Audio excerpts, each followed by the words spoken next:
The other day, I asked about 10 people what Sonic game they wanted to replay, and I received only 5 games. Those games were Sonic Generations, Sonic Mania, Sonic 2, Sonic 3, and Sonic Colors. Strangely enough, there was no mention of Sonic Adventure 2. I asked the Sonic community what they thought of Sonic Adventure 2, and it appears that most viewed it as a product of its era, with better games featuring both Sonic and Shadow currently available. So it had me thinking, is Sonic Adventure 2 worth playing today?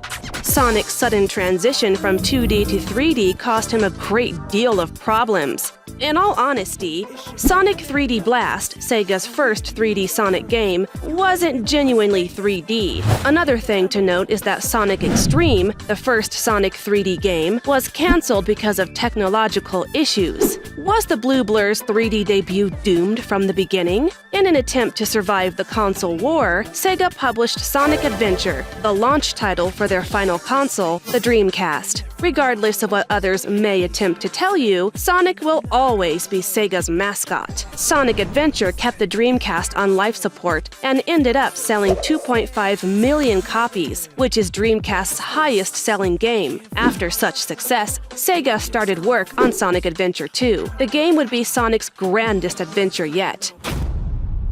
Talk about low-budget flights! No food or movies! I'm out of here!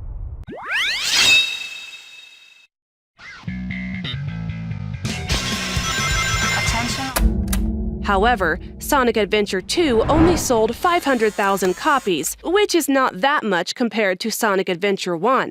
Unfortunately, when the game was released, the Dreamcast was approaching death's door, so it couldn't put up that much of a fight. Even with that said, Sonic Adventure 2 was a critical success. It was the best Sonic game in that era because it introduced so many core abilities and characters. Rouge the Bat and Shadow the Hedgehog are the game's most recognizable characters to come out of Sonic Adventure 2. This game is what made Sonic popular with most teenagers of that era. It spurred out a lot of merchandise, to toys, plushies, t-shirts, and even anime. Every good word that Sonic earned was destroyed with Sonic 06. Since then, mostly every Sonic game has been jumped with mediocre reviews and has been critics' poison. The majority of that was on Sega, but fortunately, Sonic Generations managed to revive Sonic in the public consciousness. For the new generation, this was the latest Sonic game and got people interested in the brand once again, as Sonic Adventure 2 had done. What's very intriguing about this is that Sonic is completely behind his rival Mario. During this era, Mario dominated the gaming industry, and still does to this day. Sonic, unfortunately, lost the war to Mario. I guess Sega does what Nintendo don't, and that was dying. Shadow the Hedgehog, who was the shining star of Sonic Adventure 2, hasn't appeared to be a major character since Sonic 06, which was an absolute failure. After Sonic 06, every Sonic game has been a hit or miss, but Sonic's reputation has been damaged permanently.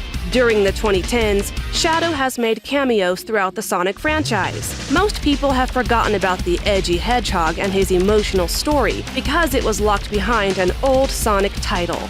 Sonic Adventure 2 cannot be played on newer consoles, such as the PlayStation 5 or Nintendo Switch, leaving most people without the option to play the game. Fortunately for Shadow, he will be a major character in the movie franchise Sonic the Hedgehog 3. Also, they have remastered Sonic Generations and added a Shadow the Hedgehog section, which explores his journey through Sonic Adventure 2 to the current age. But in this lies the question: should someone play Sonic Adventure 2 in this current age? Sonic Adventure 2 may have outdated aspects to its game, but there is a reason why most people consider it a classic. You get to play as 6 Sonic characters, and the game gives you one of the best Sonic stories even to this day. It's a fun game to revisit because most core Sonic features came from this game. Yes, it may not be as high-defined as the newest Sonic titles, but it can still bring something out of you. It was a fun experience for me and Sonic fans alike.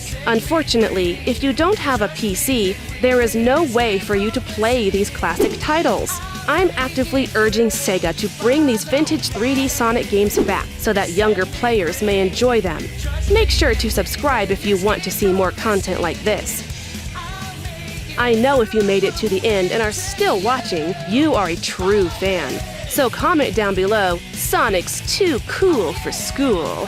Thanks, bye!